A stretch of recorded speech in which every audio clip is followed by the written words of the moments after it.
துன்ப இருளிலே தவிக்கின்ற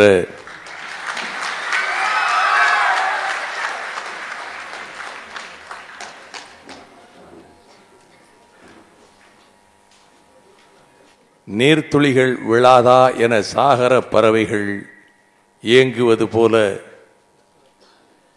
விடியலின் வெளிச்ச ரேகைகளை காண மாட்டோமா என்று ஏங்கி தவிக்கின்ற தமிழ் இனத்துக்கு நம்பிக்கை ஊட்டவும் மீட்டெடுக்கவும் வார்ப்பிக்கப்படுகின்ற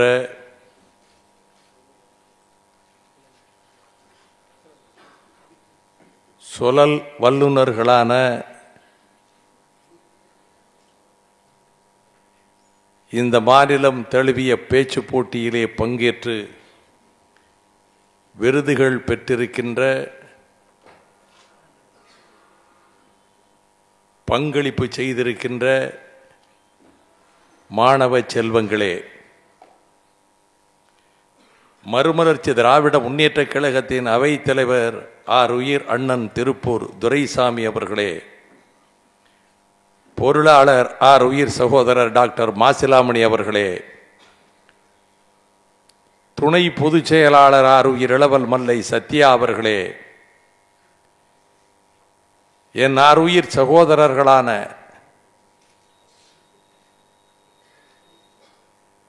இந்த நூலை வடிவமைத்து தந்திருக்கின்ற இளவல் செந்திலதிபன் அவர்களே, திராவிட இயக்கத்தின் விழுப்புண்கள் பெற்றிருக்கின்ற மூத்த முன்னோடிகளில் ஒருவரான அரசியல் ஆலோசனை குழு செயலாளர் அண்ணன் மலர்மன்னன் அவர்களே, ஆட்சி மன்ற குழுவினுடைய செயலாளர் தியாக வேங்கை நாடாளுமன்ற உறுப்பினர் கணேசமூர்த்தி அவர்களே, கொள்கை விளக்க செயலாளர் அழகு சுந்தரம் அவர்களே, நான் எண்ணியதை எண்ணியாங்கு செய்து முடித்திருக்கின்ற செயல் மாமணி மாணவரணி செயலாளர் உயிர் தம்பி திமு ராஜேந்திரன் அவர்களே,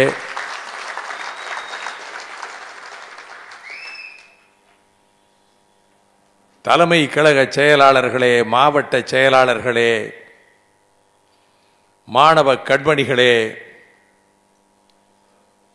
மறுமலர்ச்சி திராவிட முன்னேற்ற கழகத்தின் மாணவரணியின்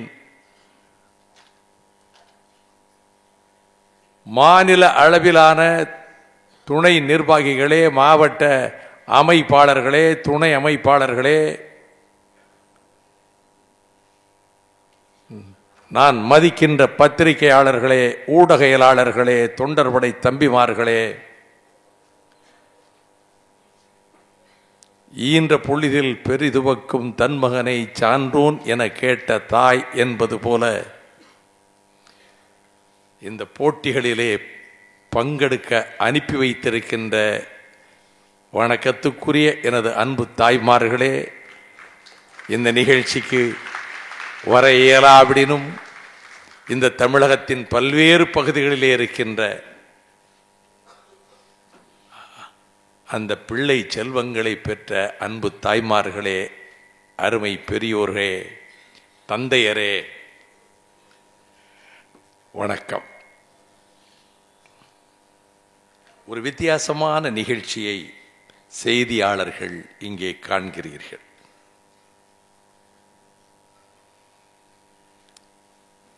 இங்கே விருதுகள் பெற்ற 14 பேர்,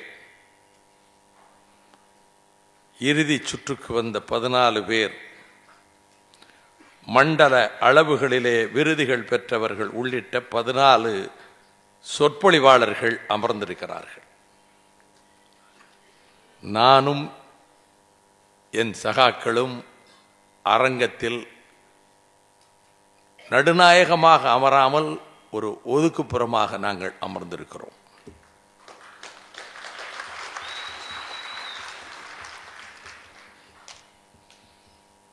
முற்பகல் நிகழ்விலும் சரி, பிற்பகல் அமர்விலும் சரி, அவர்களே அமர வேண்டும் என்று நான் சொன்னேன்.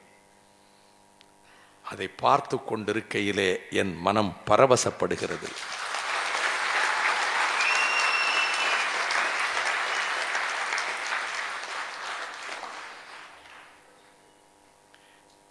எப்படி ஒரு ஆற்றல் வளர வேண்டும் என்று நெடுநாட்களாக நான் ஏங்கினேனோ அது நிறைவேறுவதை நான் கண்கூடாக பார்க்கிறேன்.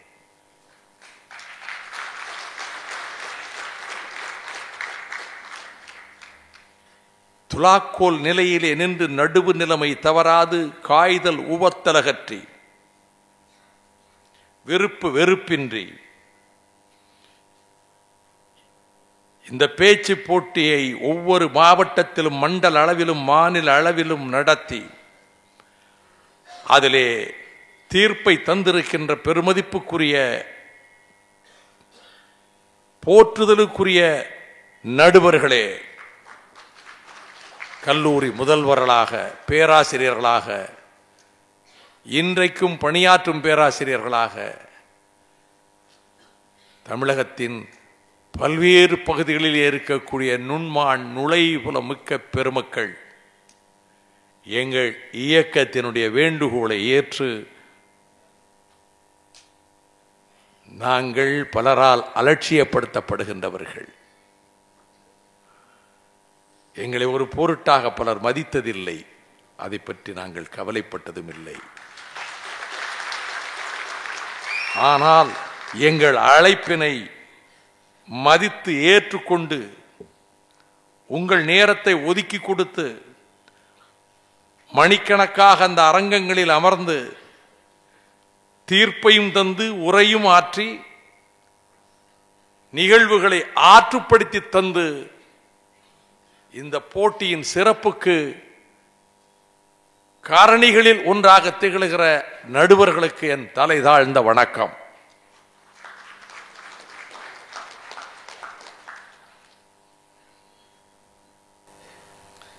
ரொம்ப கஷ்டம் தீர்ப்பு எழுதுறது. நான் ஒரு பேச்சாளனாக அமர்ந்து இவர்கள் பேச்சை கேட்டேன். நானே இதில் ஒரு நடுவராக இருந்திருந்தால் என்னால் ஒரு முடிவுக்கு வர இயலாது.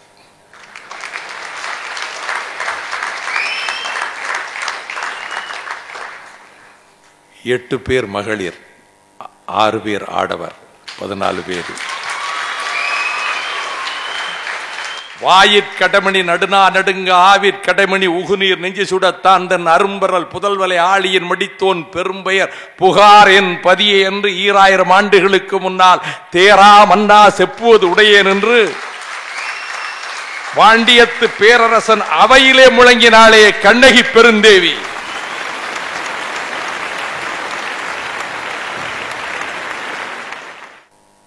என் வாழ்க்கையில் சில நிகழ்வுகள் என் மனதிற்கு மிக மிக ரம்மியமானவை. நேற்று ஏறத்தாழ இதே நேரம் நான் தலைநகர் டெல்லியிலே இருக்கிறேன். Universe human rights defence international அனைத்துலக உரிமைகள் அனைத்துலக மனித உரிமைகள் பாதுகாப்பு அமைப்பின் அழைப்பின் பேரில் அந்த மாநாட்டினுடைய சிறப்பு பேச்சாளராக,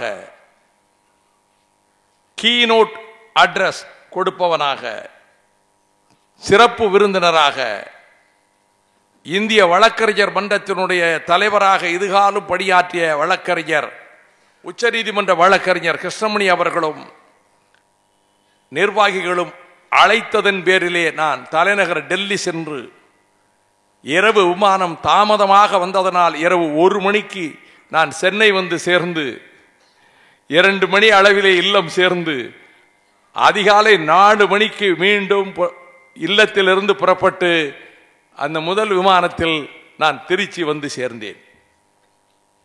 இன்றுதான் அந்த நிகழ்வை அவர்கள் நடத்துவதாக இருந்து என்னை அழைத்த போது தமிழகமெங்கும் பேச்சு போட்டிகளிலே பங்கேற்று தேர்வு பெற்றிருக்கக்கூடிய மாணவர்கள், அவர்களை நான் சந்திக்க வேண்டி இருப்பதனால் 5ஆம் தேதி வர இயலாது என்றதனால் அவர்கள் 2 நாள் நிகழ்வாக அதனை ஆக்கி நேற்று எனக்கு அந்த வாய்ப்பை தந்தார்கள். ஆங்கிலத்திலே தான் அங்கே நான் உரையாற்றி 20 நாடுகளினுடைய தமிழர்களின் பிரதிநிதிகள் வந்திருந்தார்கள். தமிழ் டயாஸ்பரா. நான் பேச்சை தொடங்கும் போதே சொன்னேன், diaspora, the word derived from a Greek word diasperin, that means to disperse, to scatter, maintaining the same identity in different directions,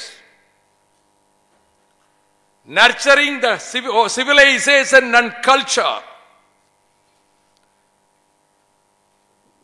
ஒரு நாகரிகம் பண்பாட்டினுடைய வழியிலே வந்தவர்கள் அதை பாதுகாத்துக் கொண்டு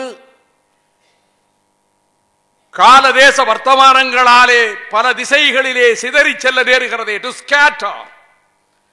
அதுதான் டயாஸ்பரா என்பதனுடைய அந்த சொல்லினுடைய பொருள். 65 நாடுகளிலே எங்கள் தமிழர்கள் வாழ்கிறார்கள். They do live in 65 countries என்று தெரிவித்துவிட்டு நான் சொன்னேன், உலகத்தினுடைய மிக தொன்மையான இனம் தமிழ் இனம். ஈராஸ் பாதிரியாரிலிருந்து அனைத்து அறிஞர்களும் ஏற்றுக்கொண்ட ஒரு உண்மை. An unshakable evidence from archaeology, anthropology and from the pages of history. எனவே இந்த சான்றுகளினால் உலகத்தினுடைய மிக மூத்த இனம் தமிழ் இனம். உலகின் தொன்மையான நாகரிகத்துக்கு சொந்தக்காரர்கள் நாங்கள் என்று என்னுடைய உரையிலே அதை குறிப்பிடுகிற போது என்னை மறந்து பேசினேன். எப்படி தம்பி பேச வருகிற போது ஒலிபெருக்கி ஒத்துழைக்கவில்லையோ, ஒலிபெருக்கியாளர் மீது குறை சொல்லவில்லை, சரியாகத்தான் இருக்கிறது, அங்கே சரியில்லை. நான் பேச்சாளன் என்ற முறையில் ஒரு பேச்சாளன் உரையை தொடங்குகின்ற முதல் 3 நிமிடங்களுக்குள் அவன் மனதில் நெருடல் ஏற்பட்டு விட்டால் அந்த உரை அமையாது. சமாளித்துக் கொண்டு பேசினார். அவருடைய முழு ஆற்றல் இன்றைக்கு வெளிப்படுத்தப்படவில்லை. அப்படிப்பட்ட பரீட்சைகளுக்கு நான் ஆளாகி இருக்கிறேன். ஒலிபெருக்கி நன்றாகத்தானே இருந்தது என்று கூட்டத்துக்கு ஏற்பாடு செய்தவர் சொல்லுவார். உரையாற்றுகிறவனுக்கு தான் தெரியும். அந்த சொற்கள் தானாக தாவி வர வேண்டும். நாவிலே ஸ்ட்ரெஸ் இருக்கக்கூடாது. இது ஒரு கோடிக்கணக்கான கணினிகளினுடைய அமைப்பு. இந்த சிரம் கோடானு கோடி கணினிகள் இங்கே இயங்கிக் கொண்டிருக்கின்றன. அது மின்னல் வேகத்திலே எண்ணங்களை பரவ விடுவதற்கு தாவ விடுகிற போது நாவிலே சொற்கள் தாவி வர வேண்டும். எண்ணமும் சிந்தனையும் சொல்லும் ஒன்றாக இருக்க வேண்டும். அது எங்கோ ஒரு சிறு அழுத்தம், ஒரு சிறு நெருடல் ஏற்படுகிற பொழுது அது இயல்பாக சொற்கள் நாவிலே தாவி வராது. நான் பேச ஆரம்பித்த 3-4 மணித்துளிகளுக்கு பின்னர் அலைபேசிகள் 3-4 பலமாக ஒலிக்க ஆரம்பித்தன. அந்த அலைபேசியினுடைய அந்த ஒலி இந்த ஒலி வாங்கியிலே வாங்கி அரங்கமே அதிர்கிறது. நான் பேசிக்கொண்டே இருக்கிறேன். ஆனால் உரை கேட்டுக் கொண்டிருந்த அறிஞர்கள், பத்திரிகையாளர்கள், குறிப்பாக ஒரு மூத்த பத்திரிகையாளர், அவர் தமிழகத்தை சேர்ந்தவர், அவர் எழுந்து அந்த மேடையில் இருக்கக்கூடிய தலைவர்கள் உங்கள் அலைபேசிகளை முதலிலே நிறுத்தி இருக்கிறாரா என்று பரீட்சித்து பாருங்கள். நான் அதை பொருட்படுத்தாமல் பேசிக்கொண்டே இருக்கிறேன். நான் பேசுகிறேன், அலைபேசியினுடைய ஒலி அதே அளவுக்கு ஒலிபெருக்கிலே விழுந்து கொண்டிருக்கிறது. நான் வாய்தா கேட்டுக்கொண்டா பேச முடியும்? இன்னொரு நாளைக்கு வருகிறேன் என்று நான் பேசுகிறேன். அடுத்து முழுமையாக விளக்குகளும் அணைந்து இருள் படிந்து விட்டது. கும்மிருட்டு. அலைபேசிகளை அணைக்க சொல்லிவிட்டதனாலே எப்படி அந்தகாரமான ஒரு அமாவாசை இருட்டிலே மேகங்கள் மஞ்சு கூட்டம் இல்லாத நிர்மலமான ஆகாயத்திலே பாரதி சொன்னதை போல கருநீல பட்டு புடவையிலே எப்படி நீல வானத்திலே நட்சத்திரங்கள் ஜொலிப்பது எப்படி இருக்கிறது என்றால் அந்த பட்டு புடவையிலே இருக்கக்கூடிய அந்த பட்டு துளிகள் ஜொலிப்பதை போல என்று சொன்னானே, அதை போல நிர்மலமான வானத்திலே நட்சத்திரங்கள் ஜொலிப்பதை போல ஒரு கூட்டத்தில் விளக்கு அணைந்து விட்டால் அனைவரும், கர்ணனோடு கவசகுண்டலம் பிறந்ததோ இல்லையோ, செல்போனோடு இல்லாத மனிதனே கிடையாது என்பதனாலே அவர்கள் அத்தனை பேரும் உடனடியாக அந்த அலைபேசிகளை போட்ட உடனே பளிச்சென்று எங்கும் மின்ன ஆரம்பித்து விடும். பாரதி இருந்தால் பட்டுப்புடவையை, காஞ்சிபுரம் பட்டுப்புடவையை சொல்லாமல் இன்றைய செல்போனை, அலைபேசியை உதாரணத்துக்கு சொல்லி இருப்பார். ஆனால் அலைபேசிகளை நிறுத்த சொல்லிவிட்டதனாலே அந்த அரங்கத்தில் இருளை தவிர ஒன்றும் இல்லை, ஒலிபெருக்கியும் இல்லை, ஒலிபெருக்கி இயங்கவில்லை, வெளிச்சம் இல்லை, இருள். நொடி பொழுது கூட என் பேச்சை நிறுத்தவில்லை. நான்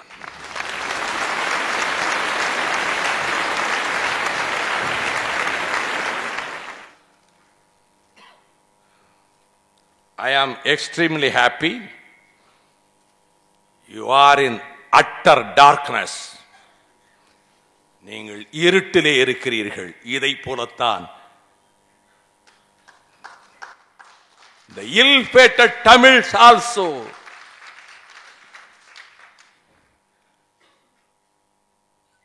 have been living in darkness. Their tears unnoticed, their wailings and weepings have fallen on deaf ears. இந்த இருட்டில் நீங்கள் இருப்பதை போலத்தான் எங்கள் ஈழத்து தமிழர்களும் இருட்டிலே இருக்கிறார்கள். அரங்கமே அதிர்ந்து விட்டது.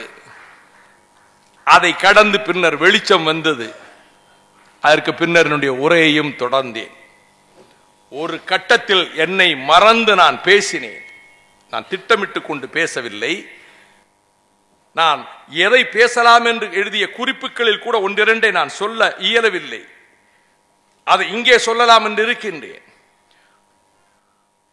ஆனால் என்னை அறியாமல் அங்கே வந்திருந்தவர்கள் அறிஞர்கள், வழக்கறிஞர்கள், ஆங்கிலம் பழுதர கற்றவர்கள், செய்தியாளர்கள், ஊடகவியலாளர்கள், அவர்களிடத்திலே பேசுகிற பொழுது ஒரு கட்டத்தில் சொன்னேன், சுதந்திர தமிழீழத்துக்காக அவர்கள் போராடிய வரலாற்றை, the origin, the root causes of the great complex challenges, தான் தலைப்பு, great complex challenges to the Tamils of Sri Lanka, இதுதான் தலைப்பு. அப்பொழுது நான் சொன்னேன், இந்த துன்பமான சூழலில் அந்த வரலாற்றை எல்லாம் சொல்லிவிட்டு, இத்தனை ஆண்டுகள் நடத்தப்பட்ட கொடுமைகள், அங்கே சேனல் போரிலே வெளிவந்த அனைத்தையும் டாக்குமெண்டரியாக அவர்கள் முதலிலே திரையிட்டார்கள். நெஞ்சை பிளக்கின்ற காட்சிகள், இசை பிரியா இழுத்து செல்லப்பட்டு அவள் கதறுகிற காட்சி, அவள் கொடூரமாக கற்பழிக்கப்பட்டு அம்மனமாக தூக்கி எறியப்பட்டிருந்த காட்சி, கடித்து குதறிய ஓநாய் வெறி, அந்த வெறி பிடித்த ஓநாய்களின் அந்த கூச்சல், 8 இளைஞர்கள் அம்மனமாக இழுத்து கொண்டு வரப்பட்டு சுட்டுக் கொல்லப்படுகிற காட்சி, பச்சிளம் குழந்தைகள் படுகொலை செய்யப்படுகிற காட்சி, வயது முதிர்ந்து நோயின் பிடியிலே தவித்துக் கொண்டிருக்கக்கூடிய எலும்பும் தோலுமாக இருக்கக்கூடிய அந்த ஏழை தாய்மார்கள் தூக்கி வருகிற போது விழுகிற குண்டுகளிலே அவர்கள் சிதறுகிற கொடுமை, புதுமாத்தளர் மருத்துவமனையிலே குண்டுகள் வீசப்பட்டு அவர்கள் விறகு கட்டைகளைப் போல அடுக்கி வைக்கப்பட்டிருக்கக்கூடிய உயிரற்ற பிரேதங்கள், இவற்றையெல்லாம் கூறிவிட்டு உலகத்தில் ஆயுதம் ஏந்துவது என்பது மனித உரிமைகள் பிரகடனம் செய்கிற பொழுதே, ஐநா மன்றத்தின் மனித உரிமைகள் பிரகடனத்தை தயவு செய்து பிரியாம்பிள் படித்து பாருங்கள். அதில் இந்த உரிமைகளை பாதுகாத்துக் கொள்வதற்கு வேறு வழி இல்லை என்றால் ஆயுதம் ஏந்துவது அது ஏற்றுக்கொள்ளப்படுகின்ற ஒரு பரிமாணம். இது united nations human rights declaration and genocide convention திட்டவட்டமாக இருக்கிறது. அதிலே ஆயுத புரட்சி ஏற்றுக்கொள்ளப்பட்ட ஒன்று. அங்கமெல்லாம் ஆயுதம் தரித்திருக்கக்கூடிய அரசாங்கத்தை எதிர்த்து நான் ஆயுதம் ஏந்தினேன், ஆயுத கிளர்ச்சிக்கு படை திரட்டினேன், ஆயுதம் சேகரித்தேன் என்று ரிவோனியா நீதிமன்றத்திலே கூறினார் நெல்சன் மண்டேலா. ஆகவே பிரத்யாரிய பாராளுமன்ற கட்டிடத்துக்குள்ளே நான் உரையாற்றுகிற பொழுது நான் சொன்னேன், இந்த நேற்றைய கூட்டத்தில், நான் ஒரு பட்டிக்காட்டான், ஒரு கிராமத்திலே இருந்து வந்தவன், கிராமத்து பள்ளிக்கூடத்திலே படித்தவன். எனவே என்னுடைய ஆங்கிலம் ரஸ்டிக் லாங்குவேஜ் இங்கிலீஷ். அந்த கிராமப்புறத்து பள்ளிக்கூடத்திலே படித்த நான் ஆங்கிலத்திலே பாண்டித்யம் பெற்றவன் அல்ல. ஆனால் நான் நெஞ்சால் பூஜிக்கின்ற பிரபாகரன் பிறந்த நாளாகிய நவம்பர் 26, 2008 இங்கிலாந்து நாட்டின் தேம்ஸ் நதிக்கரையில் நாடாளுமன்ற கட்டிடத்துக்குள்ளே காமன் சபைக்கு பக்கத்தில் இருக்கக்கூடிய அரங்கத்தில் என்னை பேசுவதற்கு ஏற்பாடு செய்திருந்த பொழுது நான் முதலாக மனதிலே தளர்ச்சி அடைந்தேன். I was so nervous. Conservative, labour party, liberal party MPs இருக்கிற இடத்தில் குறைந்த நேரத்தில் என்ன பேசுவது நான் எதிர்பார்க்கவில்லை. என்னை பார்லிமெண்டேரியன்ஸ் கேண்டீன் ரெஸ்டாரண்ட்டுக்கு அழைத்துக் கொண்டு போனார் இந்திய வம்சாவளி MP, house of commons MP Keerthivas. அங்கே இருக்கக்கூடிய எம்பிக்களிடம் என்னை அறிமுகப்படுத்தினார். a former member of parliament, a leader of a regional party, a Tamil leader என்று அறிமுகப்படுத்தினார். உணவருந்துங்கள் என்று சொன்னார். எனக்கு வேண்டாம், பசி இல்லை என்று சொல்லிவிட்டேன். நான் பதட்டத்தில் இருக்கிறேன். ஒரு தேநீர் அறிந்து விட்டு நான் தயக்கத்தோடும் கூச்சத்தோடும் அந்த அரங்கத்துக்குள்ளே போகிற பொழுது நான் சற்றும் எதிர்பார்க்கவில்லை. அவர்கள் கரவொலி எழுந்து நின்று கரவொலியோடு என்னை வரவேற்றார்கள். என்னை அறிமுகம் செய்து எல்லாம் அங்கெல்லாம் ஃபார்மாலிட்டிஸே கிடையாது. 2 நிமிஷம் தான் இன்ட்ரோடக்ஷன். என்னை பேச சொல்லிவிட்டார்கள். நான் பேசினேன். மன்னித்துக் கொள்ள வேண்டும் நாடாளுமன்ற உறுப்பினர்களே, பிரித்தானிய நாடாளுமன்ற உறுப்பினர்களே, எங்கள் துயரத்துக்கும் துன்பத்துக்கும் நீங்கள் தான் மூல காரணம் என்று என் பேச்சை தொடங்கினேன். தமிழர்கள் தனி அரசமைத்து கொடி உயர்த்தி கொற்றம் அமைத்து வரலாற்றின் வைகரை காலத்திலிருந்து from the dawn of history they had their own kingdom, unique civilization. ஆனால் போர்ச்சுகீசியர்கள் வந்த பிறகு, ஒல்லாந்தர் வந்த பிறகு, நீங்கள் வந்த பிறகு, குறிப்பாக 1833க்கு பிறகு நீங்கள் நிர்வாக வசதிக்காக ஒரு குடைக்கு கீழே சிங்களவர்களையும் தமிழர்களையும் ஒரு அமைப்புக்கு கீழே கொண்டு வந்தீர்கள். வடக்கிலும் கிழக்கிலும் இருக்கக்கூடிய தமிழர்களே அந்த தீவின் பூர்வீக குடிமக்கள். சிங்களவர்கள் தனி தேசிய இனம், தமிழர்கள் தனி தேசிய இனம். தமிழர்கள் எந்த காலத்திலும் சிங்களவர்களுக்கு அடிமைப்பட்டு கிடந்தது கிடையாது. நீங்கள் வெளியேறி செல்லுகிற பொழுது சிங்களவர்களின் நுகத்தடியிலே எங்கள் தமிழர்களை அடிமைகளாக்கி விட்டு வெளியே வந்தீர்கள். நீங்கள் வெளியேறிய சில நாட்களுக்குள்ளாக ரத்தத்தை வியர்வையாக கூட்டி தோட்டங்களை உருவாக்கி தந்த எங்கள் தென்னாட்டு தமிழர்கள், இந்திய வம்சாவளி தமிழர்கள், 10 லட்சம் பேர் குடியுரிமை பறிக்கப்பட்டார்கள். They were disenfranchised 1 million Tamils of Indian origin. அங்கே இருக்கக்கூடிய பத்திரிகையாளர்கள் மத்தியில் கேட்டேன். நான் பண்டித Jawaharlal நேருவை மதிக்கிறவன். I have got the great admiration and respect for Pandit Jawaharlal Nehru for his writings. The historical book on history, glimpses of world history, an uncomparable literary work. I salute him for his pen.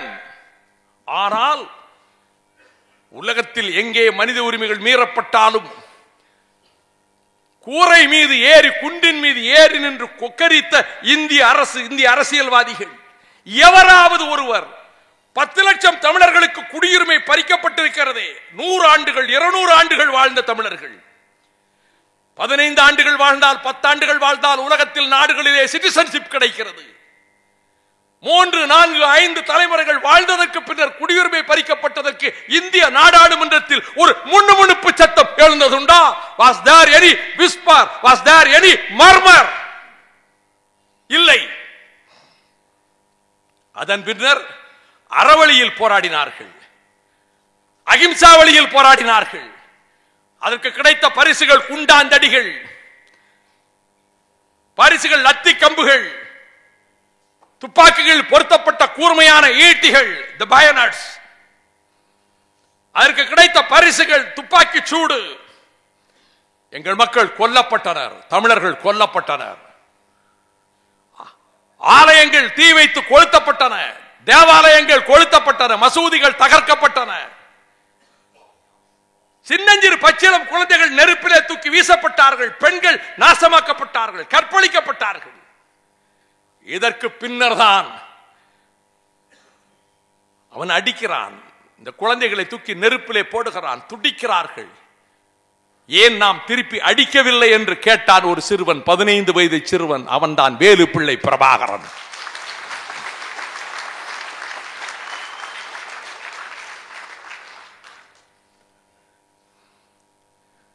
அந்த வரலாற்றினுடைய நிகழ்வுகளை எல்லாம் சொல்லிவிட்டு 57 ஒப்பந்தம், 65 ஒப்பந்தத்தை எல்லாம் கிழித்து குப்பையிலே போட்டானே. ஆகவே 73ஆம் ஆண்டு தன்னுடைய நாடாளுமன்ற உறுப்பினர் பதவியை ராஜினாமா செய்தார் தந்தை செல்வா. அவர் அறைகூவல் விடுத்தார். சுதந்திர இறையாண்மை உள்ள தமிழ் ஈழம் என்பதை முன்வைத்து நான் போட்டியிடுகிறேன். இந்த தேர்தல் முடிவை சுதந்திர தமிழ் ஈழமா இல்லையா என்பது தமிழர்கள் வாக்களிப்பின் மூலமாக நீங்கள் தெரிந்து கொள்ளுங்கள் என்றார். 2 வருடம் தேர்தல் நடத்தவில்லை. 75 தேர்தல் நடந்தது, காங்கேசன்துறை நாடாளுமன்ற இடைத்தேர்தல். 78% வாக்குகளை பெற்று தந்தை செல்வா வென்றார். That was a referendum. நாடாளுமன்றம் சென்றார். தமிழீழ இறையாண்மை உள்ள தமிழ் ஈழத்துக்கு தீர்மானம் கொண்டு வந்தார். நாடாளுமன்றம் ஏற்கவில்லை, வெளியேறினார். வட்டக்கோட்டையிலே தமிழர் அமைப்புகளை ஒன்றாக திரட்டினார். மேக்னா கார்ட்டா என்று வர்ணிக்கப்படுகின்ற வட்டக்கோட்டை தீர்மானத்தை மே 14, 1976ஆம் ஆண்டிலே வடித்து எடுத்தார். இனி இளைய தலைமுறை இதை தூக்கி செல்லட்டும் இந்த தீப்பந்தத்தை என்று அறைகூவல் விடுத்தார். 77 நாடாளுமன்ற தேர்தலில் மொத்த தமிழர்களும் ஈழத்து தமிழர்களும் சுதந்திர தமிழ் ஈழத்தை முன்வைத்து வாக்களித்தார்கள். That was another referendum. ஆனால் எங்கள் இனத்தையும் எங்கள் பண்பாட்டையும் அழிப்பதற்காகவே 81ஆம் ஆண்டு 96,000 நூல்களை கொண்ட யாழ்ப்பாண நூலகம் தீ வைத்து கொளுத்தப்பட்டது. தமிழர் மாநாட்டிலே 9 பேர் உயிரிழந்தனர். ஆயுத போர், தமிழர்கள் ஆயுதம் ஏந்தினார்கள். விடுதலை புலிகளுக்கு தலைமை தாங்கினார்கள். நான் காலத்தின் அருமையை கருதி நான் வேகமாக செல்கிறேன் என்று அங்கே பேசிவிட்டு சொன்னேன். யுத்தகலத்திலே எதிர் நிற்க முடியவில்லை. ஜெயவர்தனா ஒரு குள்ள நரி. அவன் 85ஆம் ஆண்டு இந்தியா டுடே பத்திரிகைக்கு பேட்டி கொடுத்தான். பாகிஸ்தான் தான் எங்களுக்கு என்றைக்கும் நிரந்தரமான நட்பு நாடு, எங்கள் சகோதர நாடு என்று சொன்னான். இந்த கட்டத்தில் வடமராட்சியிலே பின்னங்கால் பிடரியில் அடிபட ஓடினான். அவன் தென்னாப்பிரிக்காவிலே வாங்கிய, வெளிநாடுகளில் வாங்கிய ஆயுதங்கள், டேங்குகள், ஆர்மர்டு கார்ஸ் எல்லாம் பயனற்று போயின. நெல்லியடியிலே கேப்டன் மில்லர் 1000 பேர் கொண்ட சிங்கள சிப்பாய்களை இருக்கிற இடம் தெரியாமல் அழித்து விட்டு தானும் மடிந்தான். கரும்புலி கேப்டன் மில்லர் ஜூன் 5ஆம் தேதி பதட்டம் ஏற்பட்டது. இனி பிரபாகரன் கொழும்பு வரை வருவார் என்று அஞ்சினான் ஜெயவர்தனா. இங்கே போபஸ் பீரங்கி பேர ஊழலிலே ராஜீவ் காந்தி வகையாக சிக்கிக் கொண்டார். திருவாளர் பரிசுத்தம், மிஸ்டர் கிளீன். அது 87 April 16 Swedish national broadcasting corporation exploded the Bofors scandal. இதனுடைய விளைவாக என்ன செய்வது, இதிலிருந்து மீள்வது எப்படி என்று ராஜீவ் காந்தி திகைத்து திணறிக் கொண்டிருந்த பொழுது பஞ்சதந்திரம் அறிந்த குள்ளநரியான ஜெயவர்தனா வகையாக வலை வீசினான்.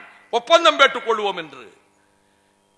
ஒப்பந்தம் போட்டுக் கொள்ளலாம் என்ற உடனே இலங்கை இந்திய தூதரகம் அங்கே இருந்து பூரி என்கின்ற அதிகாரி அனுப்பி நமது தலைவர் பிரபாகரன் அவர்களை அழைத்து வருவதற்கு ஆள் அனுப்பினார்கள். பெங்களூர் சார்க் மாநாட்டின் பொழுதே சொல்லிவிட்டு வந்தார், இனி இந்திய மண்ணில் நான் காலெடுத்து வைக்க மாட்டேன் என்று பிரபாகரன் சொல்லிவிட்டு போனார். இல்லை, உங்களை தமிழர்களின், ஈழத்தமிழர்களின் ஏக பிரதிநிதியாக அறிவித்து சுதந்திர தமிழ் ஈழத்தை கட்டி எழுப்ப இந்தியா முடிவு செய்திருக்கின்றது. ஆகவே நீங்கள் வாருங்கள் என்று அழைத்தான். ஆலோசனை நடத்தினார். சரி, இந்தியா நாம் நேசிக்கிற நாடு, 7 கோடி தமிழர்கள் நமது சொப்புள் கொடி உறவுகள் வாழுகிற நாடு என்று நம்பி வந்தார். வந்த இடத்தில் அசோகா ஹோட்டலிலே பூட்டப்பட்டார். பத்திரிகையாளர்கள் எவரும் சந்திக்க அனுமதிக்கப்படவில்லை. என்ன நடக்கிறது என்று யாருக்கும் தெரியவில்லை.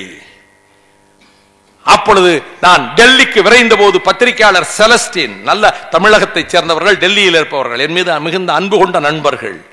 என்ன நடக்கிறது என்றே தெரியவில்லை. அசோகா ஹோட்டலுக்குள் இருக்கிறார், எவரும் அனுமதிக்கப்படவில்லை. 5வது மாடியில் இருக்கிறார், 518வது என் அறையில் இருக்கிறார். நான் அறிவேன். ஆகவே நான் சென்றேன். நாட் இன் திஸ் அட்டையர், நல்ல சஃபாரி ட்ரெஸ்ல போனேன். 5வது மாடி லிப்ட் கதவு திறந்த உடனே அங்க எல்லாம் AK-47 இதெல்லாம் வைத்துக்கொண்டு ஒரு பெரும் பூனை படை, கருப்பு பூனை படையே வரிசையாக நிற்கிறது. நான் மிக வேகமாக சென்ற பொழுது, இவ்வளவு எந்திர துப்பாக்கிகளோடு, நாம் இவ்வளவு பெரிய துப்பாக்கிகளோடு இருக்கிறோம், இவ்வளவு வேகமா வருகிறான் என்றால் இவன் நிச்சயமாக ஒரு எக்ஸ்டர்னல் அஃபேர்ஸ் மினிஸ்ட்ரியினுடைய ஒரு முக்கியமான அதிகாரியாக இருக்க வேண்டும் என்று நினைத்துக் கொண்டார்கள். நான் அந்த நேரத்தை கூட்டத்தில் சொல்லி இருக்கிறேன். ஊரெல்லாம் போலீஸ் தேடிக்கொண்டிருக்கிற பொழுது ஸ்டேஷனுக்கு முன்னாலே இருந்து சிகரெட் குடிச்சிட்டு இருந்தா சந்தேகப்பட்டு பிடிக்க மாட்டான்.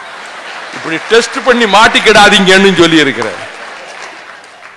நான் அந்த 518 அறைக்கு முன்னால் போய் நின்று கொண்டு நான் உள்ளே செல்ல வேண்டும். கதவு மூடி இருக்கிறது. நீங்கள் யார் என்று கேட்டான். I am a member of parliament. My friend is Prabhakaran. I have come here to meet him. Go and inform your superior officer. சத்தமா சொன்ன உடனே இவ்வளவுதான் வந்திருக்காரு, எம்பிங்கிறாரு. அதனால இவன் பக்கத்து ரூமுக்கு போனான். 518க்கு அடுத்த ரூமுக்கு போன வேகத்தில் பந்து அடிச்சா எப்படி திரும்பி வருமோ அந்த மாதிரி வெளியே வந்தான். இந்த கருப்பு பூனை, you have no business to come here. இந்த பக்கம் வர்றதுக்கு உனக்கு வேலையே கிடையாது. You clear out the space. இந்த இடத்தை விட்டு போயிருங்க. It is a prohibited area.